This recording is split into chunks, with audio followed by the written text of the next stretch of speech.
Welcome to CC Writes. My name is CC Lepke, and today we're getting down to the nitty-gritty details of how to write prose.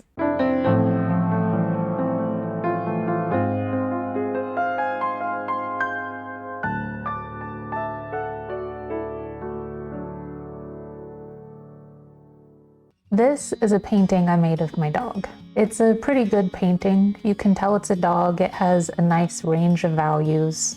The composition is good, but it's not what I would call realistic. This painting lacks texture. Check out this version once the texture is added in. It's a lot more realistic, right? I'm showing you this picture for two reasons. First, I have a really cute dog and I love to brag. But second is that texture makes the difference between a good and a great piece of art. Sure, there was nothing overtly wrong with my first version of the picture, but adding texture brought it to life. In the same way, you can bring life and realism to your writing with the simple addition of texture. In art, texture is the illusion of the tactile quality of an object. Basically, it's the part of art that makes an object look like you could touch it. In writing, texture is the part of your prose that makes your story and character feel real to your audience. Realism in a story requires fine details and intentional language. Details are the things at the periphery of our attention that we take in without fully processing.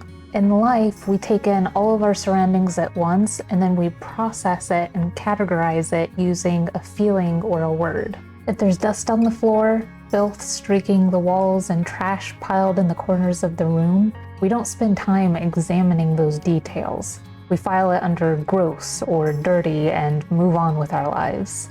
However, because our audience doesn't have the benefit of sight when it comes to our stories, we have to treat the small details a little more carefully. In writing, we laboriously document the fine details that our readers can't see. Our documentation of details is the only perception they get to have of the world we create. Since that's the case, we need to be precise with the details. Language serves two functions in your prose. It allows us to convey detail through description, and it helps convey emotion through intentional word choice. Different words evoke different emotions and memory that affect our perception of the world. Moist, for example. About 18% of my viewers just shuddered. Certain words have specific associations, and you can use that to your advantage in your writing. I mentioned something similar in my video about emotional storytelling. The human brain attaches feelings to words and objects, and if you're intentional in your word choice, you can use your reader's brains to elicit the response that you need. Although you should be intentional about the texture that you add to your stories. Don't spend 10 pages describing a rock unless that rock is deeply integral to your story. Learn to describe just enough so that your reader can get a general idea of what a person, place, or object is like. When writing in texture, think of it as a camera focusing on an object. The more important parts of the picture will have greater detail. The less important parts will be recognizable but kind of fuzzy. The least important things fade into the background.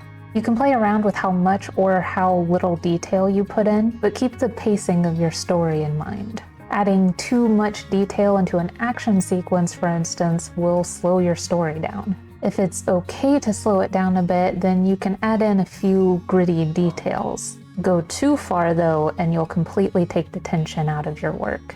We have 5 sensory tools that we use on a regular basis to investigate and categorize the world around us. It sounds all sciencey when I put it like that, but the reality of it is actually pretty simple. We can see, taste, touch, smell, and hear.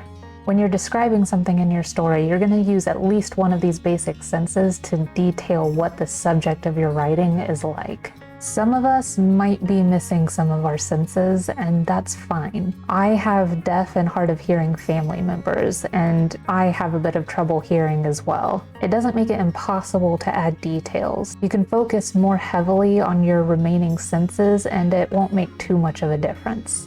Let's use my dog as an example. If I wanted to tell someone about him without showing a picture, I could describe him using sight. Huck has 2 light brown dots on his face that look like Groucho Marx eyebrows. When he gets excited, those eyebrows climb all the way up his forehead, and you can see the whites around his eyes. The corner of his mouth pulls up into a little self-satisfied grin. In this example, I'm bringing out the humor of how my dog looks without saying outright that I think he looks funny.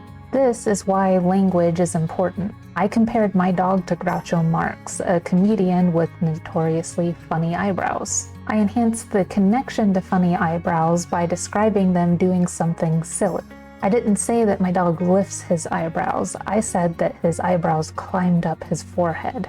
This description is intentionally calling to mind cartoonish imagery of the eyebrows acting of their own accord. But there's more to my dog than just the crazy faces that he makes. I could add in how he feels to the touch.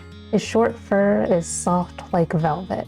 Short and sweet, this sentence brings about a feeling of comfort and warmth. Puck also, quite famously, makes a lot of really weird noises. He breathes heavily as I scratch his neck and behind his ears. Intermittent groans like an old man getting a really good massage. This is yet another comedic aspect of my dog, his old man noises. There's something really funny about the uncomfortable noises that people make when they're getting a massage. And it's even funnier when it's coming from an adorable dog. Speaking of uncomfortable, oh, the smells. Describing odor can create some really visceral sensory information for your readers. Puck smells like stale corn chips, like an old bag of Frito-Lays. It's a pungent odor somewhere between sweet and salty. My dog smells weird. Not necessarily bad, but not exactly good. Using words like pungent, stale, and old bring to mind something that isn't quite right. But pairing it with the sensation of sweetness adds an unusual pleasantness to the description. Weird details to describe a weird smell. I've never licked my dog and I don't plan on it, but I'm sure you can extrapolate how to describe taste even without my help.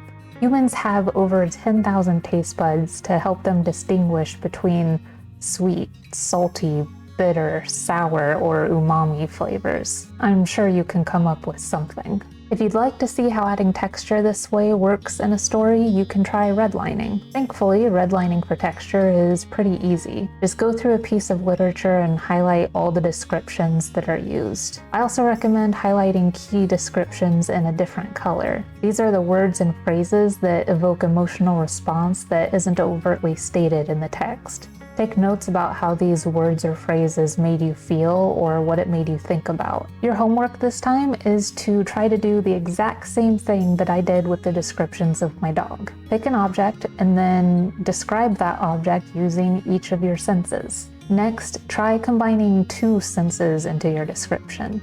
Then 3. Read through each of these and try to see if the description seems too sparse or too overloaded.